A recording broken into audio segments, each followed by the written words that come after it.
We're joined today by Noah Plantamuro, one of the 15 seniors or graduate students on the Eastern baseball team, and one of 7 returning all Little East Conference players for 2022. Noah, you guys had great success last year, trying to carry that over to 2022. You've been practicing for about a month now. Just give me an idea of what practice has been like as your season is starting to approach. Our practices have definitely been limited due to the field being covered in snow every other week. So we've been in the gym a lot, getting our work done, base running, defense. Our outfielders have been limited because you obviously can't take game fly balls in the outfield. But we've been taking our swings, getting our timing down, so we feel confident going into the season. You know, there's a lot of things you can't do when you're indoors, but there's probably a lot of things you get done working indoors as opposed to being outside, like if you're in California or somewhere. You know what I mean? Like, isn't there more like emphasis on fundamentals? Yeah, there's definitely a lot more emphasis on the little things. Yeah. When you go out onto the field, yeah.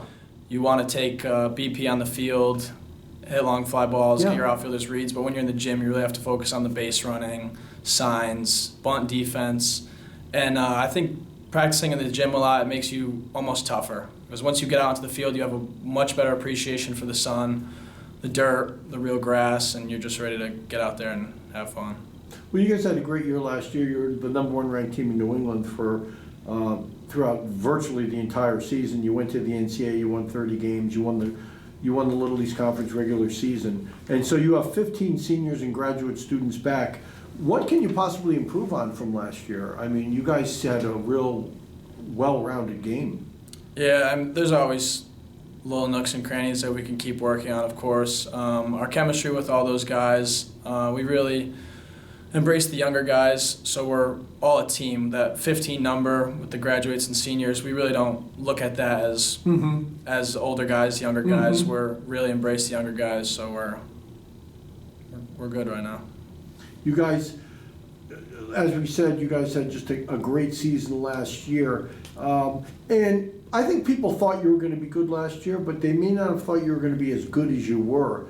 How do you follow that up this year? I mean, you sort of came out a little bit out of nowhere last year, but this year, you're #1 preseason in the Little East Conference. How do you mentally handle that? It's definitely very hard looking at last season and having to prove that we're as good, if not better, than the team last year. So we know what we have to do, our preparation, and with the talent that we have, the guys in the lineup, our pitching staff, as long as we go out there and do what we have to do, we will be better than we were last year. Yeah, we didn't talk about this really off camera, but the pitching was very good last year, and you lost Josh Vincent, who was an All-American. But talk about the pitching this year. What does it look like? Can you talk about that? Yeah, I think Billy Oldham will definitely step up and fill Josh Vincent's shoes for sure. That's all of our guy. We trust him as our ace. Our bullpen's very well rounded. Our midweek starters are going to be very good, so we'll be on all cylinders this year. I felt so bad last year for Billy Oldham because he pitched so well in postseason and basically got nothing out of it. Yeah. Right? Yeah. I mean, he was just lights out. Sometimes it's just the way baseball goes. Yeah. You can throw a no-hitter into the 9th inning and give up the game-winning home run, lose 1-0. Hopefully his luck and your luck changes, your team's luck changes this year. So you were the starting second baseman last year, didn't make an error at second base. You had just one error all year, but it was at shortstop. So you played high school shortstop, and then you come here and you play second base, and you had a great season last year. But now you're going back to shortstop. Talk about that going back to what you used to be familiar with. The first time I transitioned to second base was freshman year at college, and it was extremely weird. The entire field was flipped backwards. So getting used to that was tough. The throw to first is completely different. I now had to turn double plays from throws coming to third instead of coming across the bag at shortstop. Yeah. So that initial transition was a little hard for me. I had a year and a half of reps at second base before going into last year's season at second. So by the time I got into last year's season, I was definitely comfortable. But this season, moving back to shortstop where I've played since I was 4 years old, it's a lot more comfortable. It's like I'm seeing the right image. I'm looking at home plate from the right perspective. Did it surprise you a little bit when they said to you, as you were coming up freshman, sophomore, junior year at Eastern, when they asked you, when they sort of told you that you're going to be the second baseman, were you okay with that? Yeah, I completely understood. Coming into college, I know I didn't have the strongest arm, so I was completely fine with moving over to second base because there's no reason to stick your shortstop at second base who has a cannon of an arm and put me at short. So you just deal with the cards you have. Well, so I guess if you're in the starting lineup, you don't care where you're playing. If they said you're playing right field. Yeah, I'll be all right. Right? Yeah. You'll play right field. I'll be all right. Now, we talked about this, is that you were coming to Eastern thinking initially that Matt LaBranch was the head coach, but then Matt left before you came in as a freshman. But what you were telling me was that it didn't really matter. You were coming, when you found out Matt wasn't coaching, you were coming anyway. Yeah, I talked to a couple guys that I was coming into freshman class, and we were pretty dead set on coming here. There was nothing that could really change my mind. I saw the campus, I saw the field, the history of the team, and I knew I wanted to play here. Well, you played for Bunty Ray at Bristol Central. Bunty was a member of one of our national championship teams. What was it like playing for Bunty? What kind of coach was he? He was he was great. He definitely changed my life for the better in terms of baseball and even off the field. Made me a better man. But every day at practice in high school with Coach Ray, didn't leave practice with a clean shirt. It was dirt, sweat. We always went at 100% every single practice, and he'd get on you if you weren't doing what you were supposed to. So it definitely got me to where I needed to be. Well, so you had a good experience in high school. When you came in and played college, especially like the pitching that you saw, was it easier or harder than you imagined that it would be at the college level? I think it was a little bit harder than how I imagined. I didn't think there would be much of because in high school you don't branch off and you don't get to see very many different arms. Yeah. So I thought that that's just what it was. And you get to college and you realize that there's guys from Florida, Midwest, that are all coming to these good schools in New England, and they can throw.